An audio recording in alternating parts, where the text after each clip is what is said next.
Tirur Thunchan memorial government കോളേജിൽ 40 വികസന പദ്ധതികൾ ഉദ്ഘാടനം ചെയ്തു. കേരളത്തിലെ വൈജ്ഞാനിക സമ്പദ്ഘടന കെട്ടിപ്പടുക്കുന്നതിനും സമൂഹത്തിന്റെ അടിസ്ഥാന പ്രശ്നങ്ങൾക്ക് ഉത്തരം കാണാനുമുള്ള ഉന്നത വിദ്യാഭ്യാസ മേഖലയുടെ ഉത്തരവാദിത്യം നിറവേറ്റുമെന്നും ഉന്നത വിദ്യാഭ്യാസ സാമൂഹ്യനീതി വകുപ്പ് മന്ത്രി ഡോക്ടർ ആർ ബിന്ദു പറഞ്ഞു. തിരൂർ തുഞ്ചൻ സ്മാരക ഗവൺമെന്റ് കോളേജിൽ വിവിധ വികസന പദ്ധതികളുടെ ഉദ്ഘാടനം നിർവഹിച്ച് സംസാരിക്കുകയായിരുന്നു മന്ത്രി.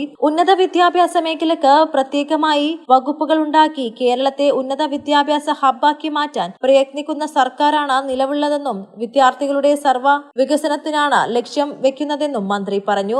കേരള ലാംഗ്വേജ് നെറ്റ്വർക്ക് സെന്ററിന്റെ ഭാഗമായിട്ട് അത്തരമൊരു ഏകോപനം സാധ്യമാക്കും. അതോടൊപ്പം തന്നെ വിദേശ ഭാഷകളുടെ പഠനം, വിവർത്തനം, ഗവേഷണാത്മക പ്രവർത്തനങ്ങളെല്ലാം ഈ ലാംഗ്വേജ് നെറ്റ്വർക്കിന്റെ നേതൃത്വത്തിൽ സാധ്യമാകും എന്നാണ് കരുതുന്നത്. തുഞ്ചൻ എഴുത്തച്ഛൻ മലയാള സർവകലാശാല ക്യാമ്പസിൽ സെന്റർ ഓഫ് എക്സലൻസ് എന്ന നിലയിൽ സ്ഥാപിതമാകുന്ന കേരള ലാംഗ്വേജ് നെറ്റ്വർക്കിന്റെ ഔദ്യോഗികമായിട്ടുള്ള പ്രഖ്യാപനമാണ് ഇപ്പോൾ ബഹുമാനപ്പെട്ട വൈസ് ചാൻസലറും രജിസ്ട്രാറും ഉൾപ്പെടെ പങ്കെടുത്തുകൊണ്ട് നിർവഹിക്കുന്നത്. കഴിഞ്ഞ 4 വർഷത്തിനിടയിൽ 6000 കോടി രൂപയാണ് ഉന്നത വിദ്യാഭ്യാസ മേഖലയിൽ സർക്കാർ ചിലവഴിച്ചത്.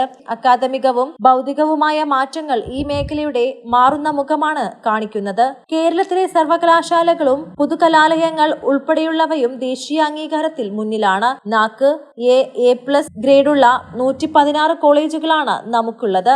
NIRF റാങ്കിൽ രാജ്യത്തെ ആദ്യ 100 കോളേജുകളിൽ 42 കോളേജുകളിലും കേരളത്തിൽ നിന്നാണ്.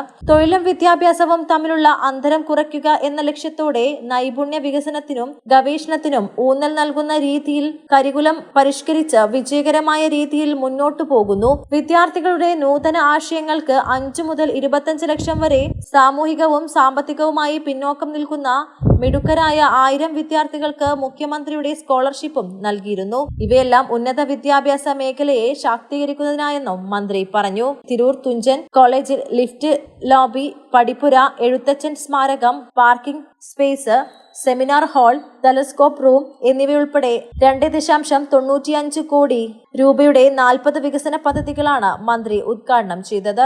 ചടങ്ങിൽ കുറുക്കോളി മൊയ്തീൻ MLA അധ്യക്ഷനായി. College principal in charge doctor MS Ajith, Tirur block panchayat president advocate U Sainudheen, Vettom ഗ്രാമപഞ്ചായത്ത് പ്രസിഡന്റ് നെല്ലാഞ്ചേരി നൌഷാദ്, പഞ്ചായത്ത് അംഗം Riyas Babu, PTA vice president AP Mujeeb, alumni president Meharsha Kalarikkal, senior superintendent KS Jagadeesh, college union chairman Muhammed Sanu, college vice principal doctor MP Anilkumar തുടങ്ങിയവർ സംബന്ധിച്ചു. ഭിന്നശേഷിക്കാരായ 2ാം വർഷ MA മലയാളം വിദ്യാർത്ഥി ഷംല രചിച്ച പ്യൂപ്പ എന്ന ചിത്രശലഭത്തിലേക്കുള്ള ദൂരം എന്ന പുസ്തകത്തിന്റെ 3ാം പതിപ്പ് മന്ത്രി ഏറ്റുവാങ്ങി. കോളേജിന്റെ വിവിധ നിർമ്മാണ പ്രവർത്തികൾക്ക് നേതൃത്വം നൽകിയ വ്യക്തികളെ ചടങ്ങിൽ ആദരിച്ചു.